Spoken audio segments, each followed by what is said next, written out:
Bienvenidos al lugar donde la verdad es más escalofriante que la ficción. Hoy descubrirás un crimen que te hará mirar 2 veces a tu alrededor. Bienvenidos a Archivos del Silencio. Durante años, Michael y Susan Carson fueron, a los ojos de quienes los rodeaban, una pareja más.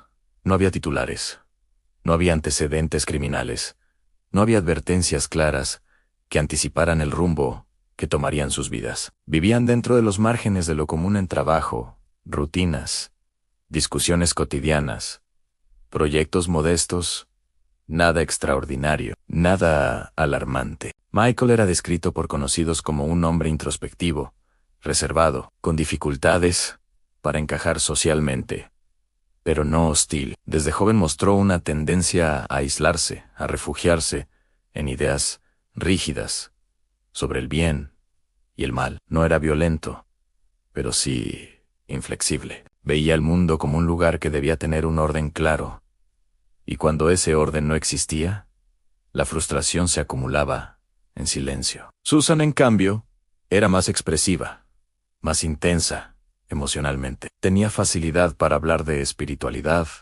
energías, intuiciones. Desde mucho antes de conocer a Michael, mostraba interés por lo esotérico, por las interpretaciones simbólicas de la realidad. Para algunos era solo una mujer alternativa, para otros, alguien que vivía demasiado dentro de su propia mente. Se conocieron en circunstancias aparentemente normales. No hubo un flechazo cinematográfico, ni una historia turbulenta al inicio. Su relación creció de forma gradual, sostenida por una sensación compartida. Ambos creían no encajar del todo en el mundo que los rodeaba. Esa incomodidad, silenciosa, se transformó en un lazo poderoso. Michael encontró en Susan alguien que daba sentido a sus inquietudes internas. Susan encontró en Michael a alguien que escuchaba sin cuestionar. Con el paso del tiempo formaron una dinámica cerrada. Sus opiniones se reforzaban mutuamente. Las críticas externas eran vistas como incomprensión, las advertencias familiares como ataques. Poco a poco, comenzaron a depender más el uno del otro que del mundo exterior. Esa dependencia no era evidente al principio, pero estaba ahí, creciendo.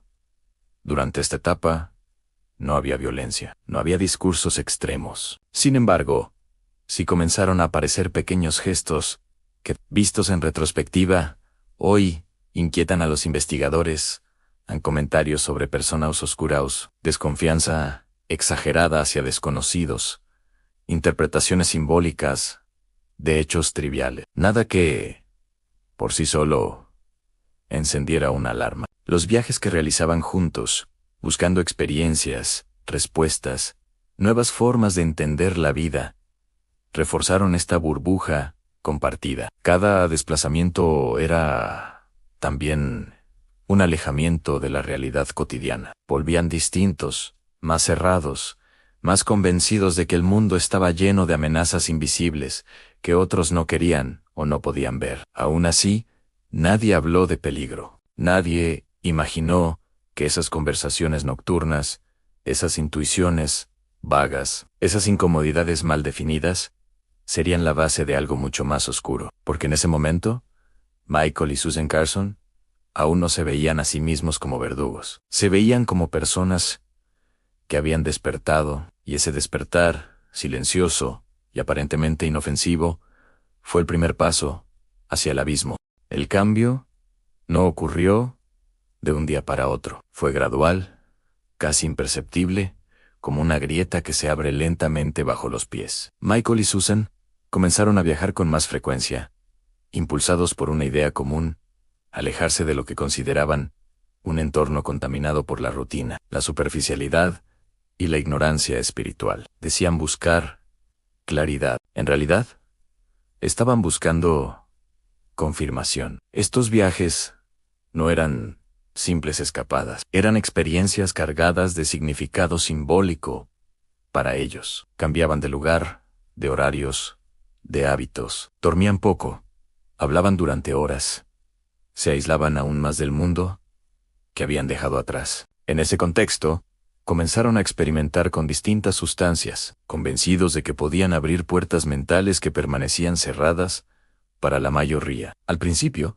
las experiencias parecían inofensivas en sensaciones de conexión, episodios de euforia, ideas que creían profundas. Susan hablaba de ver más allá, de percibir energías ocultas. Michael escuchaba, asentía, y poco a poco, adoptaba ese lenguaje como propio.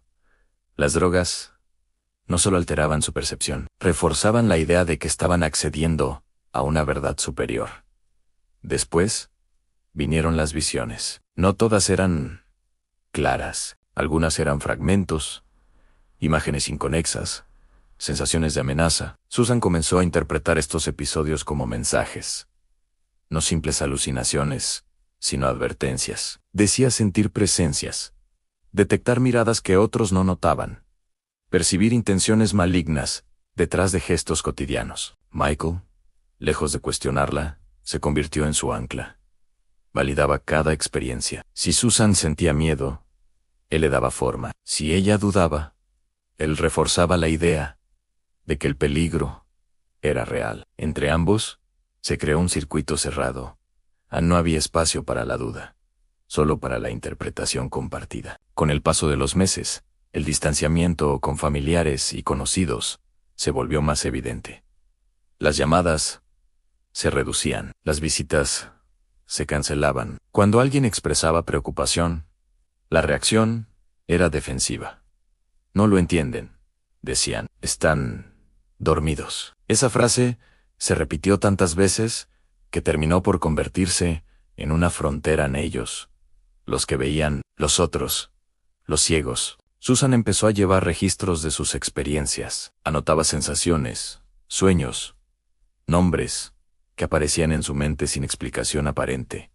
Para ella, no eran pensamientos al azar, eran señales. Michael leía esas notas con atención casi devocional, como si se tratara de un mapa incompleto que debían aprender a descifrar juntos. Fue en uno de esos viajes cuando Susan habló por primera vez de una revelación. No lo dijo con dramatismo, fue una afirmación tranquila, inquietante. El mundo estaba infectado. Había personas que no eran lo que parecían, personas que canalizaban algo oscuro, personas que representaban una amenaza directa. Michael no preguntó, ¿cómo lo sabes? Preguntó, ¿quiénes son? En ese momento, sin que ellos lo comprendieran del todo, la búsqueda espiritual había dejado de ser introspectiva. Ya no se trataba de entenderse a sí mismos, se trataba de identificar al enemigo. Y una vez que esa idea tomó forma, ya no hubo marcha atrás. Las ideas no llegaron como una explosión repentina, sino como una construcción paciente. Día tras día, Michael y Susan comenzaron a darle forma a un sistema de creencias propio, una lógica interna que solo funcionaba dentro de su relación. No necesitaban libros sagrados ni líderes externos. Ellos mismos se convirtieron en la autoridad. Susan fue quien puso las bases. Hablaba de fuerzas invisibles que operaban en silencio,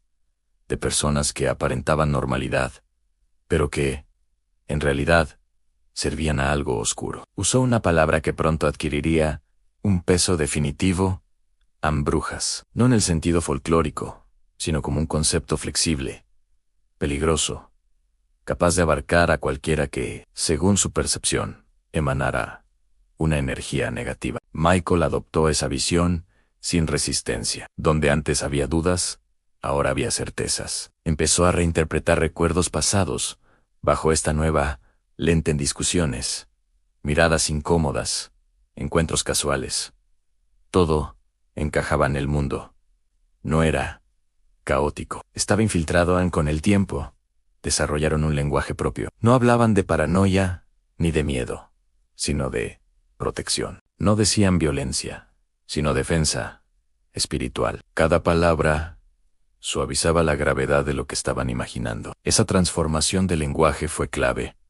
Él les permitió avanzar sin sentir que cruzaban una línea moral. Las drogas siguieron presentes, intensificando las experiencias. Bajo su influencia, Susan afirmaba recibir visiones más claras. Decía ver símbolos, rostros, patrones que se repetían. Michael escuchaba con atención absoluta, anotaba, hacía preguntas. No para cuestionar, sino para profundizar. Entre ambos, pulían cada idea, hasta que parecía incuestionable. Fue entonces cuando las brujas dejaron de ser una noción abstracta. Susan comenzó a señalar personas reales. Al principio eran figuras lejanas, conocidos de conocidos, extraños que habían cruzado en algún viaje. Bastaba una sensación incómoda, un gesto malinterpretado, una coincidencia trivial.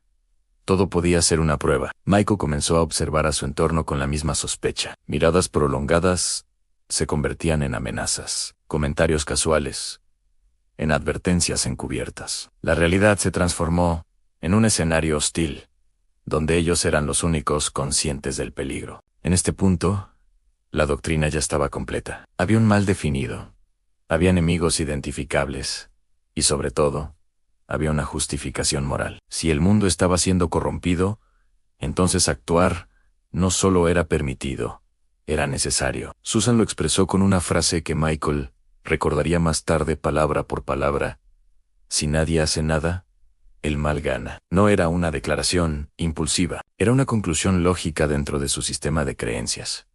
Y Michael la aceptó como tal. La línea entre pensamiento y acción se volvió cada vez más delgada. Las conversaciones nocturnas dejaron de ser especulativas. Empezaron a girar en torno a escenarios, a posibilidades, a lo que podría hacerse si el peligro se acercaba demasiado. Para entonces, la idea ya estaba sembrada. No sabían cuándo actuarían, pero ya habían decidido que lo harían.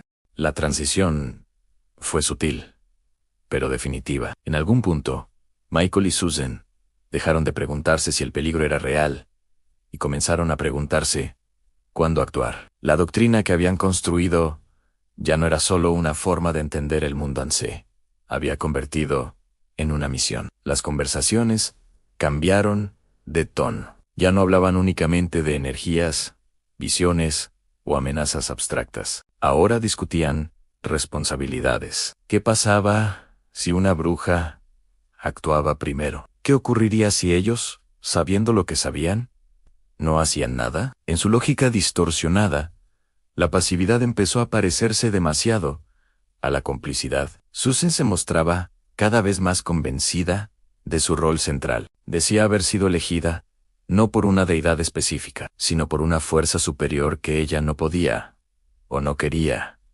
definir con precisión.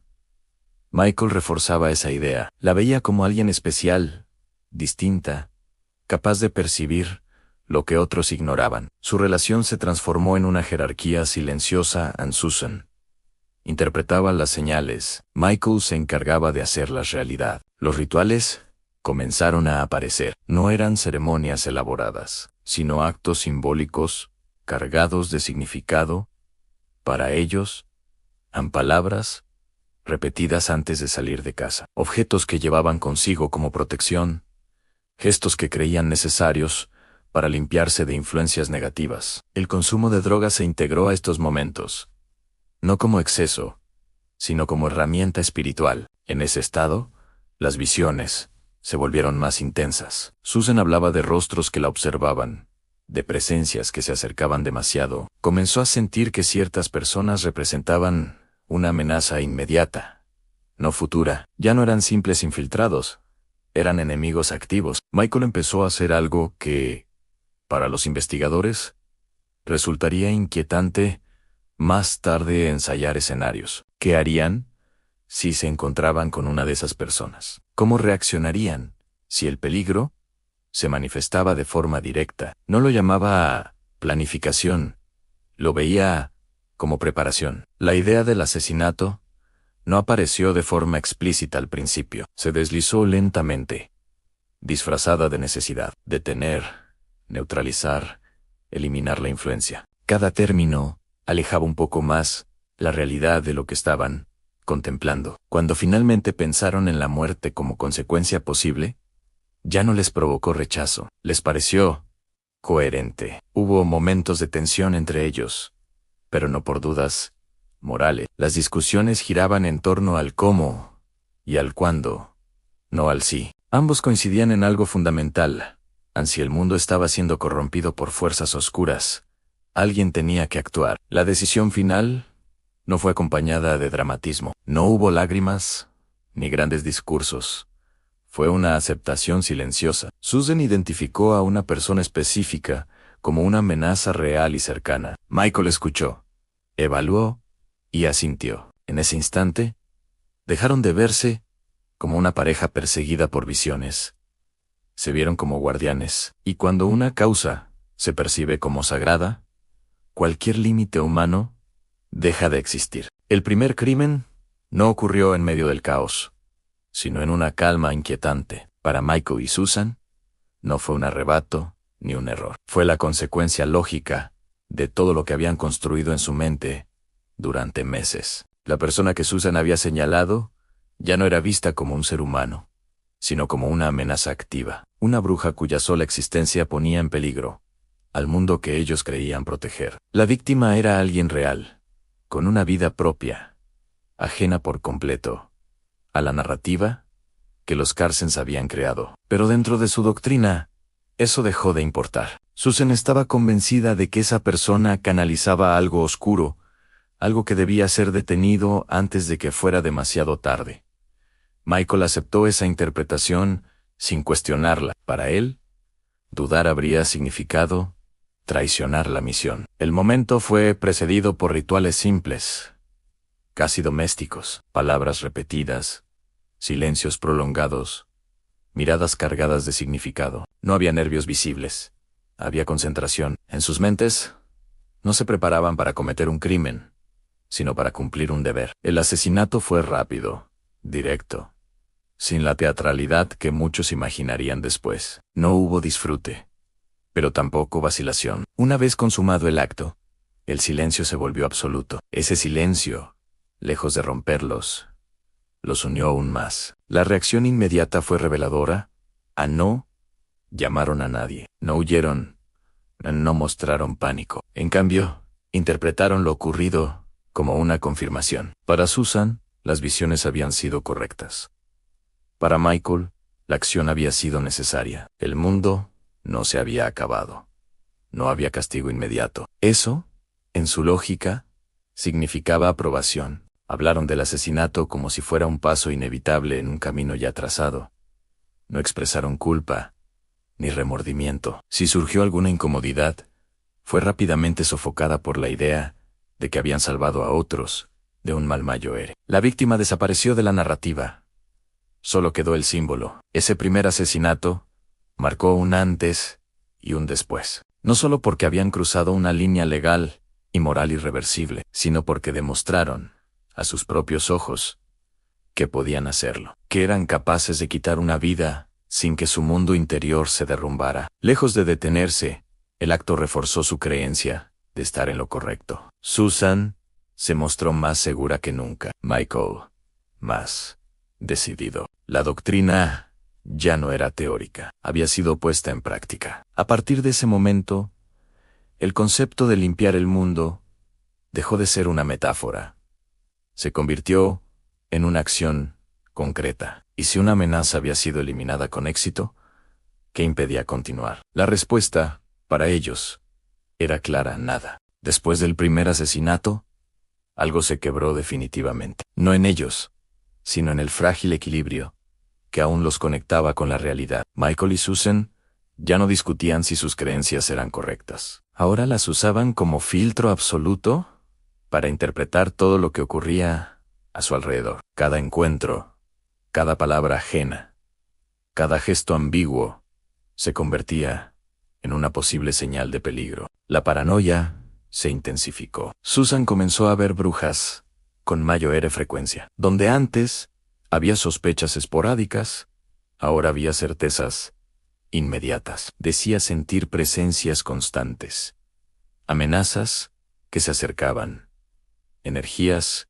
que los rodeaban. Michael, lejos de frenar ese impulso, lo reforzaba. Vigilaba, observaba, analizaba. El mundo se transformó en un campo minado. La violencia dejó de ser excepcional. Ya no necesitaban largas discusiones ni rituales extensos para justificarla. El precedente estaba marcado. Si habían actuado una vez y el mundo no había colapsado, ¿por qué no hacerlo de nuevo? La lógica era tan simple como peligrosa. En esta etapa, comenzaron a cometer errores. La tensión constante los volvía descuidados. Su comportamiento se volvió errático, visible. Hablaron de más con personas equivocadas. Mostraron actitudes que despertaron sospechas. Lo que antes ocurría en la intimidad de su burbuja empezó a filtrarse hacia el exterior. Al mismo tiempo, la intensidad emocional aumentó. El consumo de drogas dejó de ser una herramienta espiritual y se convirtió en una necesidad constante. Las visiones eran más caóticas, menos coherentes. Susan alternaba momentos de euforia con episodios de miedo extremo. Michael intentaba mantener el control, pero cada vez le resultaba más difícil sostener la narrativa sin fisuras. Las víctimas dejaron de ser símbolos abstractos y comenzaron a tener consecuencias reales. Personas que no regresaban a casa, rumoresan, preguntas. La comunidad empezó a notar que algo no estaba bien. Aunque nadie podía imaginar la verdadera razón, eventualmente, las autoridades entraron en escena. No como resultado de una revelación dramática, sino por la acumulación de indicios en comportamientos extraños, contradicciones, testimonios dispersos. Michael y Susan percibieron esa atención como la confirmación definitiva de su paranoia. Para ellos, no era una investigación, era un ataque. Lejos de esconderse mejor, se encerraron aún más en su delirio. Cada patrulla, cada pregunta, cada mirada oficial reforzaba la idea de que el mal estaba reaccionando. No pensaron en huir, pensaron en resistir. Pero la maquinaria ya estaba en marcha, y esta vez no era la que ellos creían controlar. La caída no llegó de golpe, se acercó lentamente, inevitable, mientras Michael y Susan seguían convencidos de que aún eran los cazadores, sin darse cuenta de que, ahora, eran la presa. La detención no tuvo nada de heroico ni de místico. Fue fría, metódica, casi rutinaria. Cuando las autoridades finalmente actuaron, Michael y Susan Carson no opusieron una resistencia significativa, no porque entendieran la gravedad de lo que estaba ocurriendo, sino porque, en su mente, ese momento ya estaba previsto. Para ellos, la captura no era una derrota.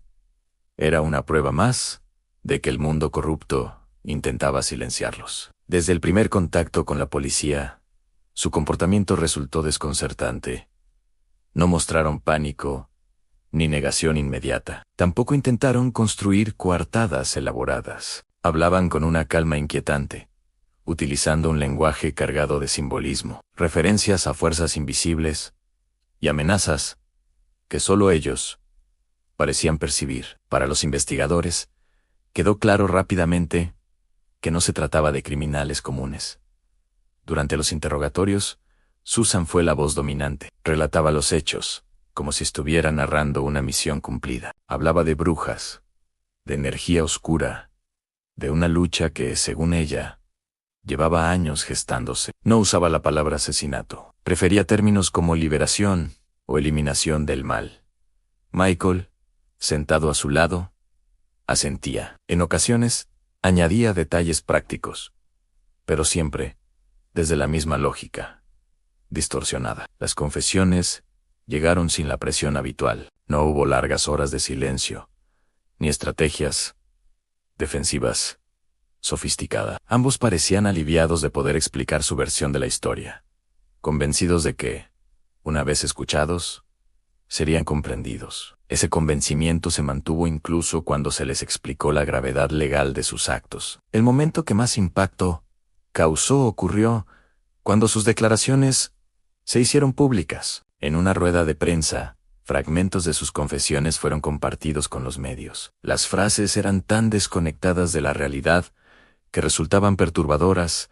Hablaban de una guerra espiritual, de enemigos ocultos en la comunidad, de un deber que nadie más quiso asumir. La reacción fue inmediata. Indignación, incredulidad, miedo. Para la opinión pública, Michael y Susan no eran justicieros incomprendidos. Eran el ejemplo extremo de cómo La paranoia y el delirio pueden convertirse en violencia real. Psicólogos, criminólogos y expertos comenzaron a analizar el caso incluso antes de que llegara a juicio. Aún así, los Carsons no mostraron arrepentimiento. En privado y en público, mantuvieron su narrativa intacta. Para ellos, el problema no era lo que habían hecho, sino que el mundo no estuviera preparado para entenderlo. Mientras tanto, el proceso judicial avanzaba, las pruebas eran contundentes, los testimonios claros. La pregunta ya no era si serían condenados, sino cómo explicar, dentro de un marco legal, una mente que operaba completamente fuera de la realidad compartida. El juicio se acercaba, y con él, la última oportunidad de ver si, enfrentados a una sentencia inevitable, Michael y Susan Carson mostrarían alguna grieta en su convicción. No la habría. El juicio de Michael y Susan Carson no fue un misterio judicial, sino un ejercicio de contención. Desde el inicio, las pruebas establecieron con claridad lo ocurrido en asesinatos cometidos en nombre de una ideología delirante, sin provocación real, sin justificación legal. La incógnita no era el veredicto, sino cómo se enfrentaría a un sistema racional, a una lógica que nunca lo fue. Durante las audiencias, ambos mantuvieron la misma postura que habían mostrado desde su arresto. No negaron los hechos, no intentaron minimizar la violencia. Tampoco pidieron perdón. Susan habló con convicción inalterable, repitiendo su discurso sobre brujas, energías oscuras y una misión que, según ella, nadie más tuvo el valor de cumplir. Michael, más reservado, respaldó cada una de sus palabras con silencios firmes y breves afirmaciones. Los expertos llamados al estrado describieron una psicosis compartida, un fenómeno poco común, pero devastador, cuando no se detecta a tiempo. Explicaron cómo el aislamiento, el consumo de drogas y la dependencia emocional mutua habían creado un entorno perfecto para que el delirio creciera sin oposición. No era una defensa, era una explicación. El jurado escuchó durante semanas testimonios y familiares de investigadores, especialistas. También se escucharon fragmentos de las propias declaraciones de los Carsons, aquellas que habían estremecido a la opinión pública. Aún así, no hubo duda. La sentencia fue clara y contundente. Michael y Susan Carson fueron declarados culpables. La condena los separó del mundo al que, según ellos, intentaron proteger. Cuando se les ofreció la oportunidad de decir unas últimas palabras, no hablaron de las víctimas, no mencionaron arrepentimiento. Susan reiteró que todo había sido necesario. Michael asintió. Ese fue el momento que más inquietó a quienes estaban presentes. No hubo quiebre emocional, no hubo reconocimiento del daño causado, solo una reafirmación final de la doctrina que los había llevado hasta ahí. Con el tiempo, el caso se convirtió en objeto de estudio. Se analizó en universidades, en foros de criminología, en debates sobre salud mental y radicalización, no por la brutalidad aislada de los crímenes, sino por el proceso que los hizo posibles. Como dos personas comunes, sin antecedentes violentos, pudieron construir una realidad alternativa tan sólida que justificó el asesinato. El legado de los Carsons no es el de un culto masivo, ni el de una ideología extendida. Es más inquietante que eso. Es el recordatorio de que el peligro no siempre grita. A veces se presenta como una conversación íntima, una creencia compartida, una certeza que nunca se cuestiona, porque al final, Michael y Susan Carson no se vieron a sí mismos como monstruos, se vieron como salvadores, y esa convicción, intacta hasta el último día, fue su sentencia más perturbadora. Cada crimen deja huellas, y en nuestro próximo video descubriremos otra que te helará la sangre. No olvides suscribirte, porque la próxima historia podría estar más cerca de ti de lo que crees. Hasta la próxima. Si te atreves a regresar